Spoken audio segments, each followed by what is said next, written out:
صلوات اور اللہ علیہ. انہوں نے یہ بات اپنے پدران سے جی اور انہوں نے ابی طالب سے صحیح. اور انہوں نے رسول اسلام سے یہ سنا ہے جی کہ میری شہادت تیری وفات سے پہلے ہو جائے گی، اللہ یعنی اکبر. پہلے میری شہادت ہوگی، جی اس کے بعد تو تارے فانی کو ترک کرے گا. صحیح. تو میں کیسے ولی عہد بن سکتا ہوں جبکہ مجھے معلوم ہے جی کہ میں تیری زندگی میں اس دنیا سے چلا جاؤں گا. اللہ پھر اکبر. امام نے اللہ اکبر. اقتلو مسموما مظلوما، اللہ. میں زہر کے ذریعے شہید کیا جاؤں گا، جی مجھے عالم مظلومیت میں قتل کیا جائے گا.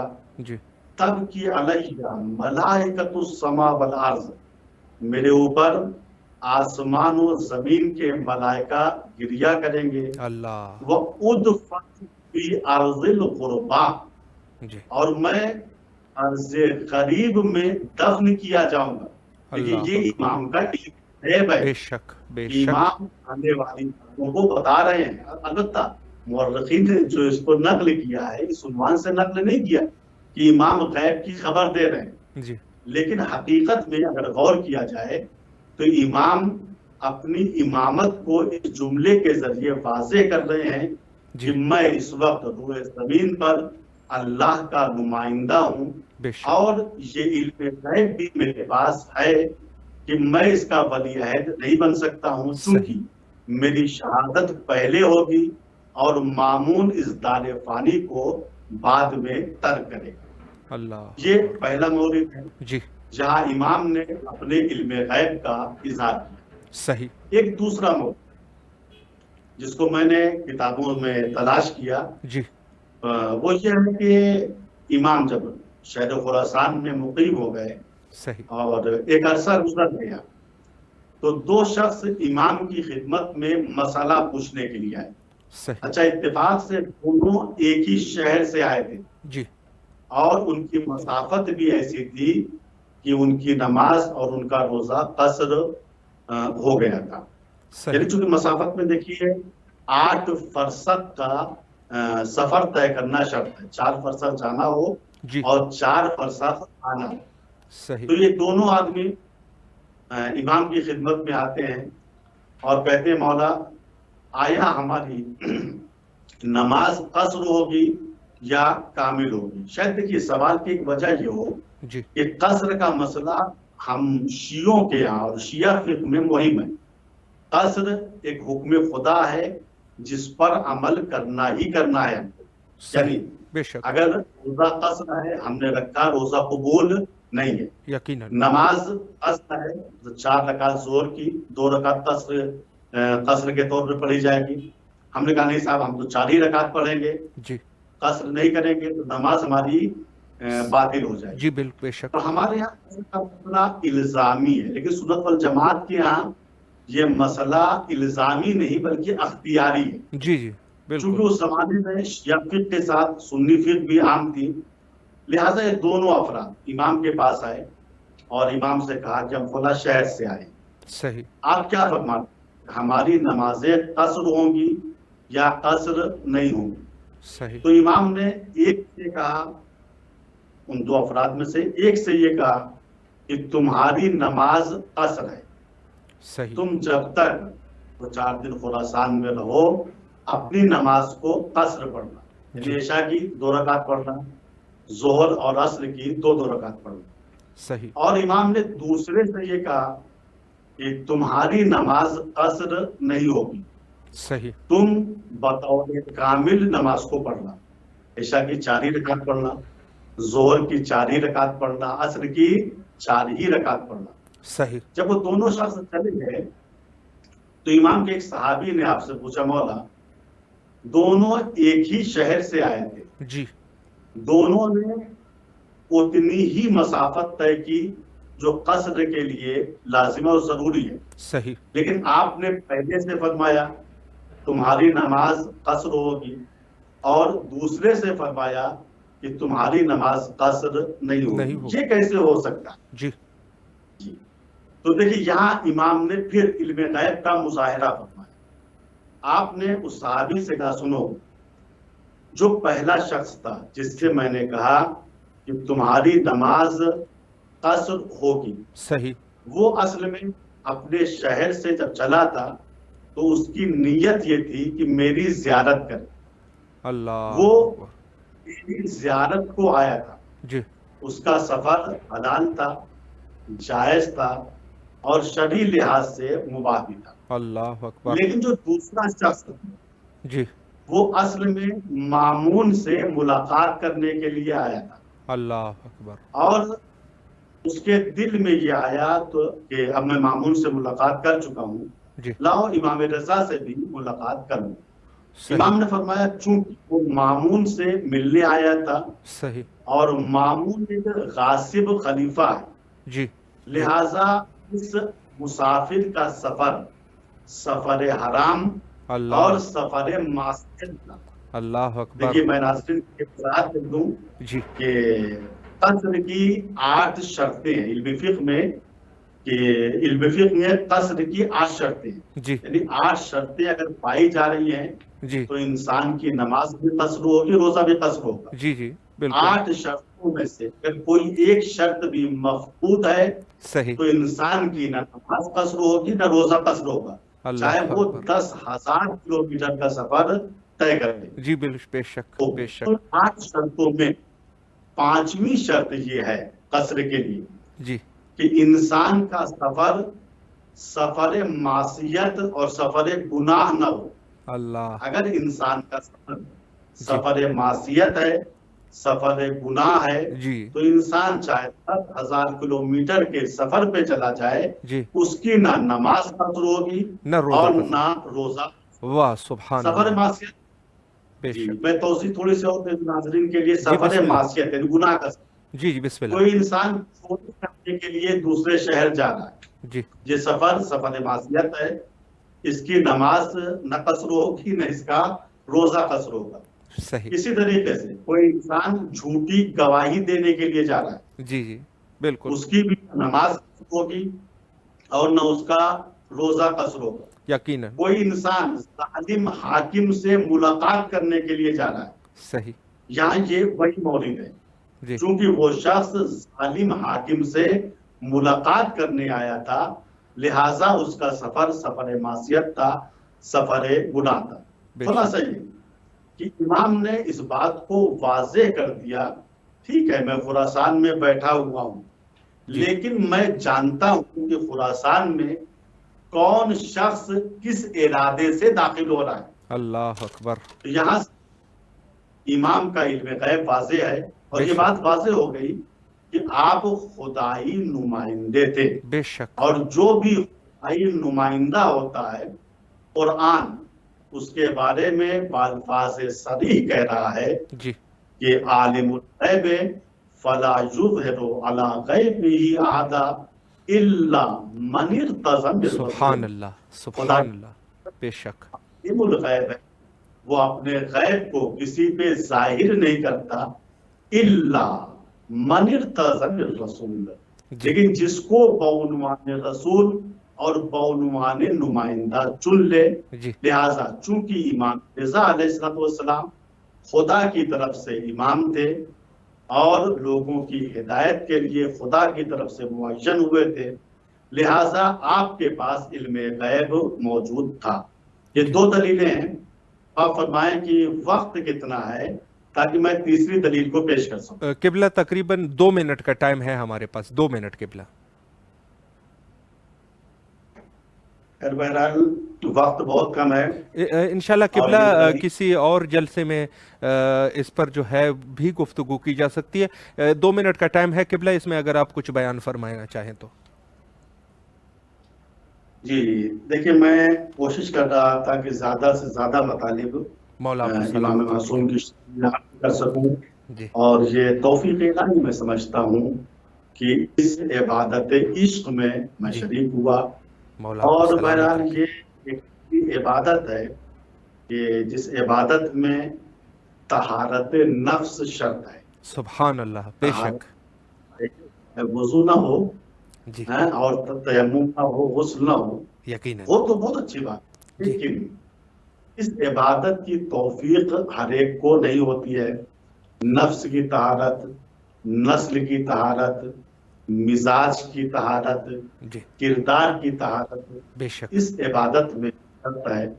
اور میں خداوند متعال کا شکر ادا کرتا ہوں کہ خداوند متعال نے اس عبادت میں مجھ کو شریک کیا اور مجھ کو موقع سلامت دیا رکھیں. کہ یہ ثواب جاریہ جو بیان ہے جی اور وہ بھی آپ کے چینل کے ذریعے لوگوں تک پہنچے. اور بزرگواری اس ہے ثواب تمام میں تمام شریک ہیں انشاءاللہ. اور انشاءاللہ. ہم خداوند متعال سے دعا کرتے ہیں خدایا بحق امام رضا جی ہم سب کی مشکلات دنیاوی اور اخروی کو تمام فرما، ختم الہ فرما. آمین. الہ آمین. تو حقیقی معنی میں امام رضا کا شیدائی بنا الہ آمین. اور امام رضا کی معرفت ہم سب کو عطا فرما. الہ آمین. خدایا ہم سب کو اس غریب الغربا امام کی معرفت کی اس طریقے سے توفیق دے کہ ہم چاہے جتنا غریب الوطن رہیں، اپنی غربت کو جب دیکھیں تو پہلے امام رضا کو یاد کریں اور اس کے بعد اپنی غربت پر نگاہ کریں. وآخر دعوانا ان الحمد للہ رب العالمین والسلام علیکم ورحمۃ اللہ وبرکاتہ. قبلہ مولا آپ کو سلامت رکھے. نہایت ہی تہ دل سے آپ کے شکر گزار ہے. دل تو نہیں کر رہا کہ پروگرام کو ختم کیا جا سکے، لیکن یہ ہے کہ وقت جو ہے دامن وقت میں مزید گنجائش نہیں ہے. آپ سے قبلہ امام حسین علیہ السلام ٹی وی کے تمام ٹیم کے لیے التماس سے دعا کرتے ہیں، اور یقیناً آپ کی طرف سے بھی کربلائے مقدسہ میں نائب و زیارہ اور دعا گو ہے. قبلہ آپ سے اجازت چاہیں گے. فی امان اللہ. خدا حافظ. خدا حافظ. یہ تھے ہمارے ساتھ آج سعادت کی بات تھی کہ آج حجت الاسلام المسلمین علی جناب عزت مآب استاد مولانا سید زرغام حیدر رضوی صاحب قم المقدس سے ہمارے ساتھ محو گفتگو تھے. حضرت امام رضا علیہ السلام کے عنوان سے بڑی خوبصورت بات انہوں نے کی. علم غیب کے اوپر خوبصورت دلیل، قرآنی دلیل لے کے آئے. یقیناً مذہب شیعہ کے جو اعتقادات ہے اس میں سے ہمارا ایک عقیدہ یہ ہے کہ ہمارے معصومین جو ہے وہ صاحب علم غیب ہوتے ہیں، اور صاحب علم غیب کے بارے میں جیسے قرآن کے فیصلے ہیں، یقیناً قرآنی دلائل موجود ہے. تو مذہب شیعہ کا یہ طور امتیاز ہے کہ یہ وہی حقیقی اسلام ہے کہ جو اسلام خود رسالت مآب صلی اللہ علیہ وآلہ کے اوپر اللہ سبحانہ و تعالیٰ کی طرف سے نازل ہوا تھا، اور لوگوں کو اسی اسلام کی طرف دعوت دی گئی تھی. یہ وہی حقیقی اسلام ہے جو مذہب شیعہ کی شکل میں اس وقت آپ دیکھ رہے ہیں. اور تمام مسلمانوں کے لیے یقیناً مذہب شیعہ باعث فخر ہے، اور ہر اعتبار سے، چاہے وہ علمی اعتبار سے ہو یا اخلاقی اعتبار سے، یقیناً کوئی مانے یا نہ مانے، لیکن یہ قوم وہ قوم ہے کہ جس کے لیے رسول اللہ نے فرمایا تھا کہ اے علی تو اور تیرے شیعہ فائزین میں سے ہوں گے اور وہ کامیاب ہو جائیں گے. تو یہ یقیناً وہی قوم ہے. مولا تمام مومنین کو اپنے حفظ و امان میں رکھے. کربلائے مقدسہ بین الحرمین تمام مومنین کے لیے دعا گو ہے، اور آپ سے بھی التماس سے دعا کرتے ہیں کہ بالخصوص بند حقیر اور امام حسین علیہ السلام ٹی وی کے تمام اراکین کے لیے دعا فرمائے. سب سے مہم دعا ہے حجت خدا کے ظہور کے لیے، اور تمام مومنین کی نیابت میں یہ دعا جو ہے بین الحرمین ہم انجام دے رہے ہیں. اللہم عجل لولیک الفرج.